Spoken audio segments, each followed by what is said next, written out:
Have you ever felt a quiet emptiness inside you?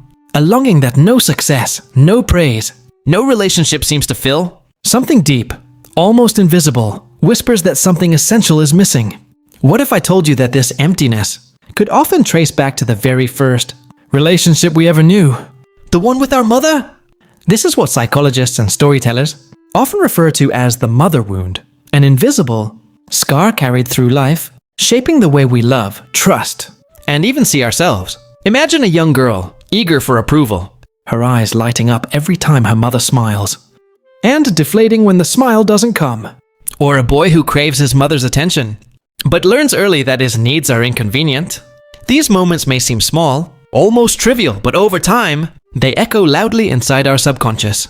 They create patterns that govern how we relate to others, how we seek love, and even how we judge ourselves. The mother wound is not always born from neglect or abuse. Often it's subtle, a lack of emotional attunement.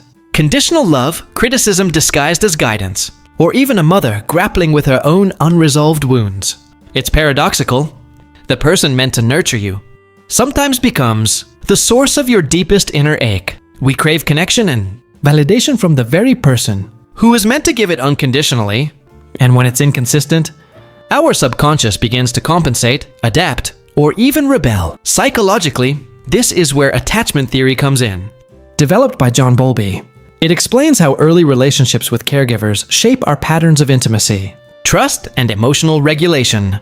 A child who experiences inconsistent nurturing may develop anxious tendencies and constantly seeking approval and fearing rejection.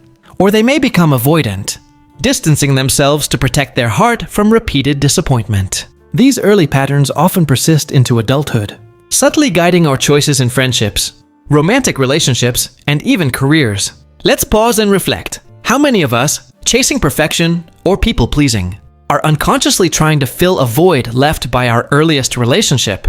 How many of us wear masks of competence, humor, or stoicism to hide the ache that was never acknowledged in childhood? The mother wound teaches us an ironic lesson. We often try to fill emptiness with everything outside ourselves, yet the root of the wound lies inside, waiting for recognition and compassion.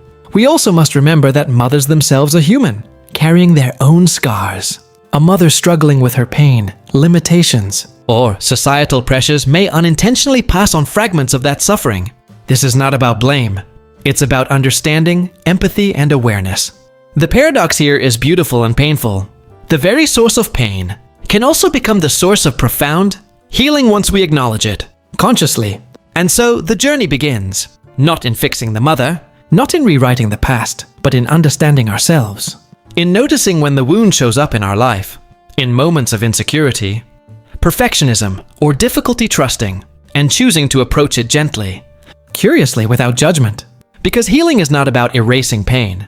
It's about seeing it, feeling it, and learning to hold it with tenderness. So, what does it mean to heal the mother wound? It begins with awareness. Awareness is the quiet act of noticing patterns without shame. When we over-apologize, overachieve, or self-sabotage, it's asking ourselves gently, am I reacting to the present moment? Or am I carrying echoes of the past? Hypothetically, imagine a woman in her 30s who constantly fears rejection in relationships. She finds herself withdrawing whenever intimacy grows, even with partners who are trustworthy and loving. On the surface, her behavior might seem irrational, but beneath it lies a subconscious script written in childhood. A subtle lesson that love is conditional, that her needs must be hidden to avoid disappointment. Recognizing this pattern is the first step toward transformation.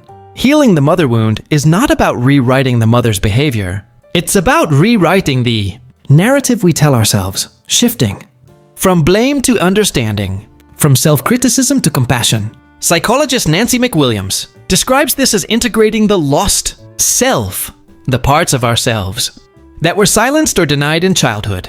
The lost self often carries immense creativity, intuition, and authentic expression, which were suppressed to survive emotionally. Bringing these parts back to life is a gentle, courageous act.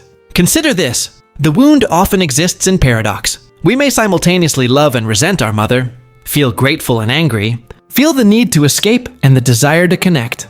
Accepting these contradictions is a profound psychological lesson that life and relationships are rarely simple, And that complexity does not equal failure. By embracing the duality, we reclaim our authenticity. Healing also requires boundaries, learning to love without losing ourselves. Many adults with mother wounds unconsciously repeat cycles of enmeshment, overgiving, or people-pleasing.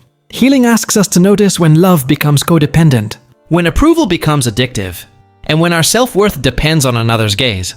Here lies a subtle philosophical truth. We can only truly nurture others when we first nurture ourselves.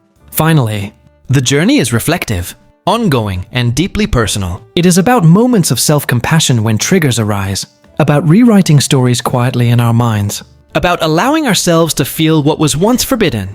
It is about recognizing that healing is not linear. It's cyclical, tender, and sometimes painful, but ultimately liberating. And perhaps the most powerful insight of all, by acknowledging the mother wound, by feeling it, and by learning to meet it with love, we break a generational chain.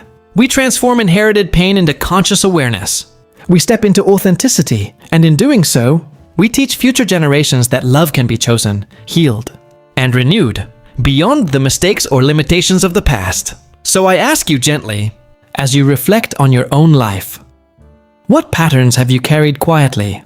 What echoes of early relationships still shape your choices, your fears, your longing?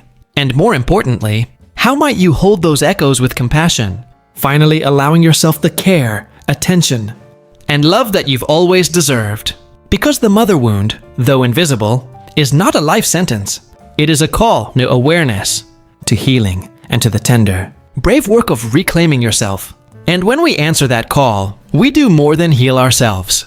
We illuminate the possibility of love that is authentic, whole, and profoundly human.